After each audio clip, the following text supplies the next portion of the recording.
Hey guys, Jack here with another product review. This one's from VEVOR, and I didn't even know they made these. It was suggested by my rep at VEVOR, and she's just awesome. And she said these are on sale in the 100-gallon size for almost as cheap as the smaller 50-ish gallon barrels for the whole month. So I thought, well, why not get one while they're inexpensive for you guys to try out? And I want to talk about a few features of this thing. One is it collapses to almost nothing. This thing shipped to my house in a box, it would be like something you would send a large poster in or something. It completely folds up. It's obviously collapsible. It has these plastic orange rods that go up in it. And when I first put it together and brought it out here to try it and test it, I almost was like, this thing's junk. It's crap.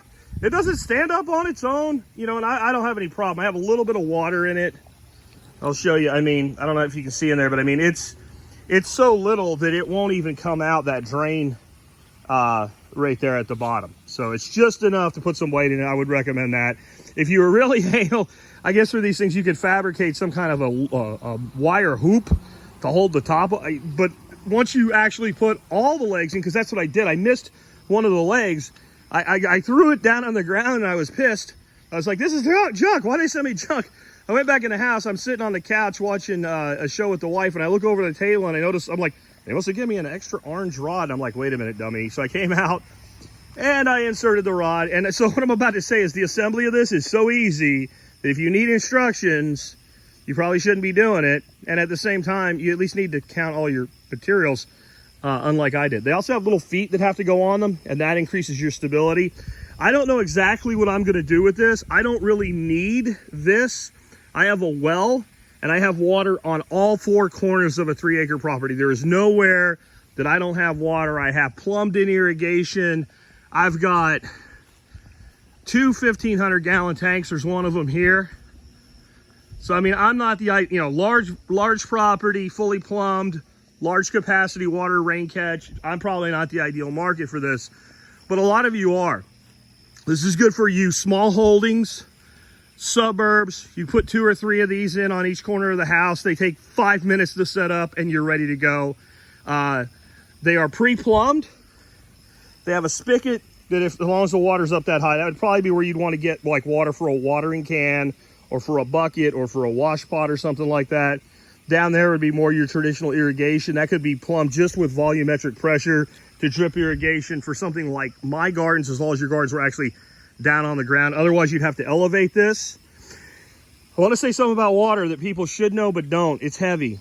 8.3 pounds a gallon. 100 gallons, 833-pound barrels. So if you elevate something like this, make sure that you take the full weight, not empty weight, into account.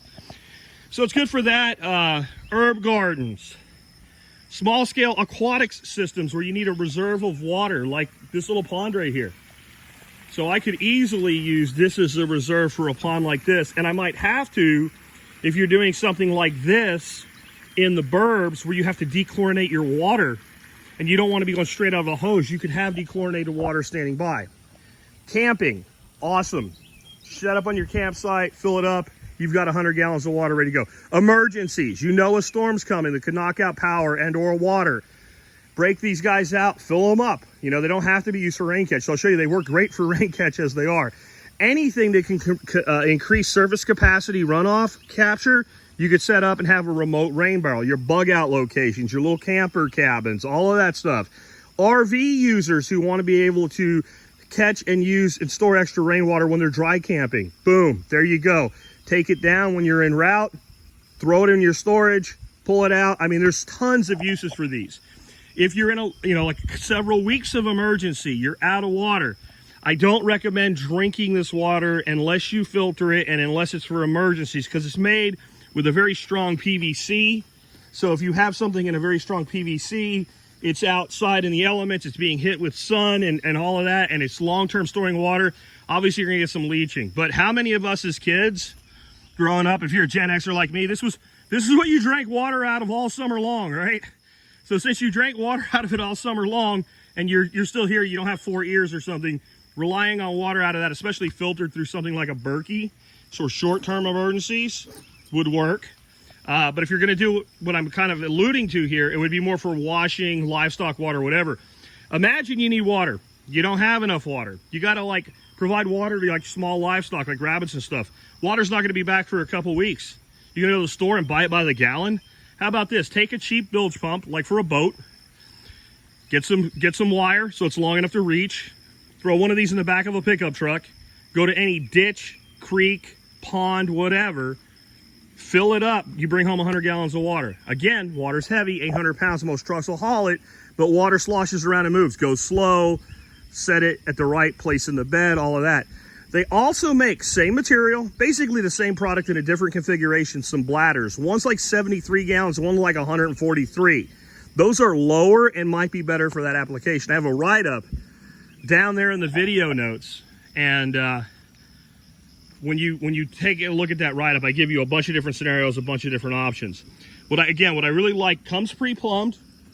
I checked it, mine were fine, but based on reviews, before you fill it up, you probably, when it's easy, want to go inside there, really easy to do, and make sure that your fittings are tightened fully, not over tightened. Don't be going throwing vice grips on something that's made out of plastic. That's a bad idea. And then up top, the third outlet, this is an overflow outlet. And then the top itself is screened. So if you had a drain spout coming down, you just direct it here. But I want to show you something kind of cool.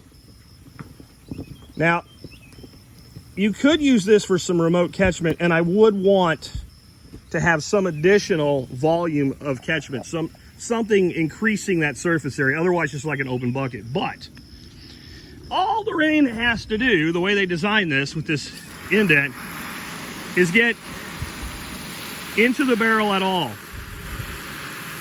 And as long as it hits the barrel anywhere,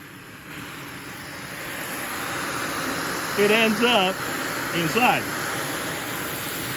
Very clever. So I see this, in addition to everything else I said, if you have a larger vehicle bug out kit, like a bug out vehicle, and you might have to unask the AO and you might have to go and live remotely, since it takes up so little space, where else are you going to get something that holds 100 gallons of water that'll fold up like a poster from Spencer Gifts when you were a kid? It's pretty awesome, and there could be a lot of uses for it like that. Again, I think for some of the like go and get emergency water or something like that, maybe one of the bladders might be better. Again, it doesn't matter. They're all made out of the same type of material.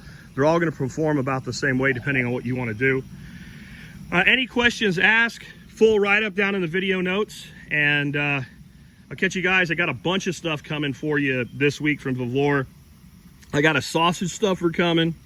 I got a portable tire inflator that's about, you can hold it in one hand. It's about the size of a brick, and some other really cool stuff. But this thing's awesome, so check them out. And check out the other options. And remember, use my links, and then use my discount code. And no matter what you buy from VEVOR, you get another 5 points off. All right, I know I said goodbye, but I wanted to show you a couple more things. One, I thought it would be a good idea to go ahead and fill it all the way so that you could see what it looks like. And you can see that it holds up well, and you can see the overflow working.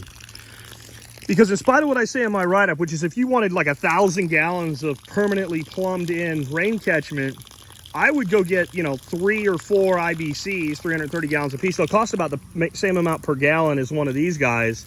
But they're big, they're bulky, you have to transport them. These things, again, you can throw them in the trunk of a car. They're very flexible, you can move things around.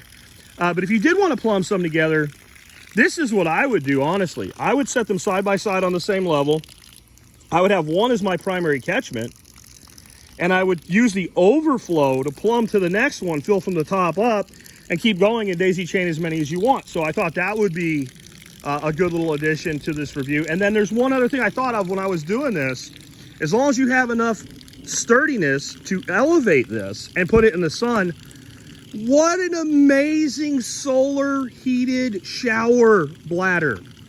I mean, in our temperatures here, we're in the 90s to 100s. Ambient is going to be 85 degrees in there in no time at all in summertime.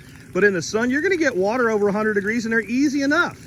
You can do it with one of these. You can do it with a bladder. And let's say you don't want to elevate it.